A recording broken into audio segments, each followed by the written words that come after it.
नमस्कार मु जगदीश आपणक ପାଇଁ ନେଇକି ଆସିଛି ଆଜି ସକାଳର କେତୋଟି ଗୁରୁତ୍ୱପୂର୍ଣ୍ଣ ଖବର ସେଥିପାଇଁ ଭିଡିଓଟିକୁ ଶେଷ ପର୍ଯ୍ୟନ୍ତ ଦେଖିବାକୁ ମୋର ଅନୁରୋଧ। ଚାଲନ୍ତୁ ଆଜି ସକାଳର ଖବର ଉପରେ ନଜର ପକାଇବା। ଆଜିର ପ୍ରଥମ ଖବର, ଚଳିତ ଖରିଫ ଋତୁରେ ଧାନ କ୍ୱିଣ୍ଟାଲ ପିଛା ଆଉ 69 ଟଙ୍କା ଅଧିକ ପାଇବେ ଚାଷୀ। ବର୍ଦ୍ଧିତ ଏମଏସପି ଅନୁଯାୟୀ ଚାଷୀଙ୍କୁ ଅଧିକ 69 ଟଙ୍କା ଦେବ ସରକାର କହିଥିବା ବେଳେ ଏଣିକି 3100 ବଦଳରେ କ୍ୱିଣ୍ଟାଲ ପିଛା ମିଳିବ 3169 ଟଙ୍କା ଏବଂ ଏହା ସରକାର ଦେବେ। ଚାଲନ୍ତୁ ନଜର ପକାଇବା ପରବର୍ତ୍ତୀ ଖବର ଉପରେ। ଯୁକ୍ତ 2 ଛାତ୍ରଛାତ୍ରୀଙ୍କ ଫର୍ମ ପୂରଣ ଅବଧି ବୃଦ୍ଧି ନେଇ ସିଏଚସିର ସୂଚନା। ବିନା ଜରିମାନାରେ ଫର୍ମ ପୂରଣ ଅବଧି ଆସନ୍ତା 11 ପର୍ଯ୍ୟନ୍ତ ବୃଦ୍ଧି ହେବ ଏବଂ 200 ଟଙ୍କା ଜରିମାନାରେ 13ରୁ 18 ତାରିଖ ପର୍ଯ୍ୟନ୍ତ ବଢ଼ିବ। 700 ଟଙ୍କା ଜରିମାନା ସର୍ବାଧିକ ଅବଧି ନଭେମ୍ବର 19ରୁ 21 ତାରିଖ ପର୍ଯ୍ୟନ୍ତ ହେବାର ସୂଚନା ମିଳିଛି। ଚାଲନ୍ତୁ ନଜର ପକାଇବା ପରବର୍ତ୍ତୀ ଖବର ଉପରେ। ଭାରତର ସର୍ବବୃହତ ଆଲୁମିନିୟମ ଉତ୍ପାଦନ ବେଦାନ୍ତ ଆଲୁମିନିୟମ ପ୍ରୋଜେକ୍ଟ ବିଦ୍ୟା ମଧ୍ୟରେ ଲଖନପୁର ବ୍ଲକ ନବମ ଓ ଦଶମ ଶ୍ରେଣୀର 600ରୁ ଅଧିକ ଛାତ୍ରଛାତ୍ରୀଙ୍କୁ ଓଏସଏସ ପ୍ରକାଶିତ ସୌନ୍ଦର୍ଯ୍ୟ ପୁସ୍ତକ ବଣ୍ଟନ କରିଛି। ଏହି ପୁସ୍ତକର ବ୍ୟାଖ୍ୟାତ୍ମକ ଓ ବସ୍ତୁନିଷ୍ଠ ଦୁଃଖ ପ୍ରକାଶ ସାମଗ୍ରୀ ଥାଇ ବୋର୍ଡ ପରୀକ୍ଷା ପ୍ରସ୍ତୁତି ପାଇଁ ଛାତ୍ରଛାତ୍ରୀଙ୍କୁ ସହାୟତା କରିବ। କମ୍ପାନୀର ସିଇଓ ରାଜୀବ କୁମାର କହିଛନ୍ତି, ଶିକ୍ଷା ହେଉଛି ସଶକ୍ତିକରଣ ମୂଳ ଏବଂ ବେଦାନ୍ତ ପ୍ରତ୍ୟେକ ଛାତ୍ରଙ୍କୁ ଗୁଣାତ୍ମକ ଶିକ୍ଷା ଦେବାକୁ ପ୍ରତିବଦ୍ଧ।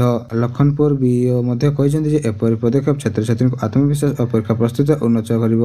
ବେଦାନ୍ତ ଆଲୁମିନିୟମ ଶିକ୍ଷା, ସ୍ୱାସ୍ଥ୍ୟ ଓ ଜୀବିକାକୁ କେନ୍ଦ୍ର କରି ଓଡ଼ିଶାର ସାମାଜିକ ପ୍ରଭାବ କାର୍ଯ୍ୟକ୍ରମ କରୁଛି ଏବଂ ଆଲୁମିନିୟମ ଶିଳ୍ପରେ ଦେଶର ସର୍ବାଧିକ ଉତ୍ପାଦନ ଭାବରେ ପରିଚିତ ହେଉଛି। ଚାଲନ୍ତୁ ନଜର ପକାଇବା ପରବର୍ତ୍ତୀ ଖବର ଉପରେ। ସିବିଏସଇ ଦଶମ ଓ ଦ୍ୱାଦଶ ପରୀକ୍ଷା 2026ର ଚୂଡ଼ାନ୍ତ ତାରିଖ ପ୍ରକାଶ ପାଇଛି। ସିବିଏସଇ ଦଶମ ଏବଂ ଦ୍ୱାଦଶ ଶ୍ରେଣୀର 2026 ବୋର୍ଡ ପରୀକ୍ଷା 17 ଫେବୃଆରୀ 2026ରୁ ଆରମ୍ଭ ହେବ। ତାରିଖପତ୍ର ସିବିଏସଇର ସରକାରୀ ୱେବସାଇଟ www.cbse.government.in ରେ ଉପଲବ୍ଧ ରହିଥିବାର ସୂଚନା। ଏହା ସହିତ ଏନ୍ଇପି ଅନୁଯାୟୀ ଦଶମ ଶ୍ରେଣୀ ପାଇଁ 2ଟି ବୋର୍ଡ ପରୀକ୍ଷା ହେବ ଏବଂ ତାରିଖପତ୍ର ପ୍ରସ୍ତୁତ କରାଯାଇଛି।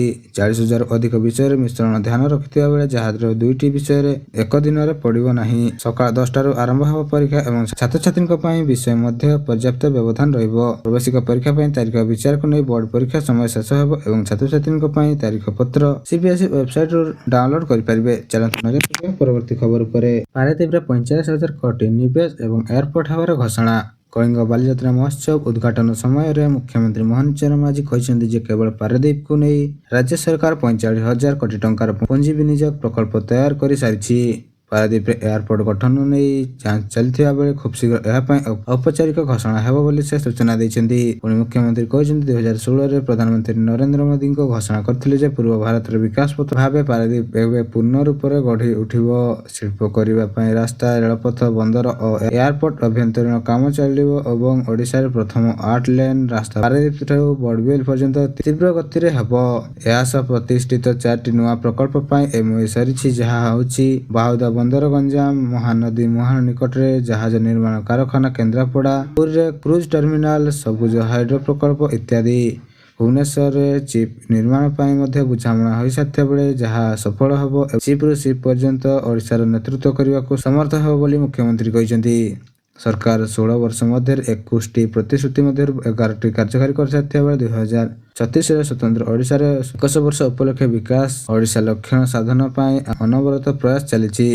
ଉଦ୍ଘାଟନୀରେ ଅନୁଷ୍ଠିତ ପାରାଦୀପରେ ଜଗତସିଂହପୁର ଜିଲ୍ଲାପାଳ ଜେ ସୋନାଲଙ୍କ ଅଧ୍ୟକ୍ଷତାରେ ହୋଇଥିଲା। ଶିଳ୍ପମନ୍ତ୍ରୀ ସମ୍ପଦ ସ୍ୱାଇଁ, ଏମପି ବିଭୁ ପ୍ରସାଦ ସରାଇ, ବିଧାୟକ ରମାକାନ୍ତ ଭୋଇ, ପାରାଦୀପ ପୌରାଧ୍ୟକ୍ଷ ବସନ୍ତ ବିଶ୍ୱାଳ ଓ ବନ୍ଦର ଅଧ୍ୟକ୍ଷ ପିଏଲ୍ ହାରନ୍ଦା ଉପସ୍ଥିତ ଥିବାର ସୂଚନା ମିଳିଛି। ଚାଲନ୍ତୁ ନଜର ପକାଇବା ପରବର୍ତ୍ତୀ ଖବର ଉପରେ। ଆସନ୍ତାକାଲି ପୁଣି ଥରେ ନୂଆପଡ଼ା ଯିବେ ବିଜେଡି ସୁପ୍ରିମୋ ନବୀନ ପଟ୍ଟନାୟକ। ଖରିଆର ରୋଡ ଓ ନୂଆପଡ଼ା ବ୍ଲକର ପ୍ରଚାର କରିବେ ଏବଂ ଲୋକଙ୍କ ସହ ମିଶିବେ ଏବଂ କଥା ହେବେ ବୋଲି ନବୀନ ଭିଡିଓ ବାର୍ତ୍ତାରେ କହିଛନ୍ତି। ନୂଆପଡ଼ାରେ ବିଜେଡି ପ୍ରାର୍ଥୀ ସ୍ନେହାଗ୍ନି ଛୁରିଆଙ୍କ ପାଇଁ ଗତ ନଭେମ୍ବର 3 ତାରିଖରେ ପ୍ରଚାର କରିଥିଲେ ନବୀନ ପଟ୍ଟନାୟକ। ଏହି ସେବାକୁ କମନାର ଲୋକମାନଙ୍କ ଖୁବ୍ ଭଲ ପାଇବା ଦେଇଥିବା ବେଳେ ଏଥିପାଇଁ ନବୀନଙ୍କୁ ସେମାନଙ୍କୁ କୃତଜ୍ଞତା ମଧ୍ୟ ଜଣାଇଛନ୍ତି। ଚାଲନ୍ତୁ ନଜର ପକାଇବା ପରବର୍ତ୍ତୀ ଖବର ଉପରେ।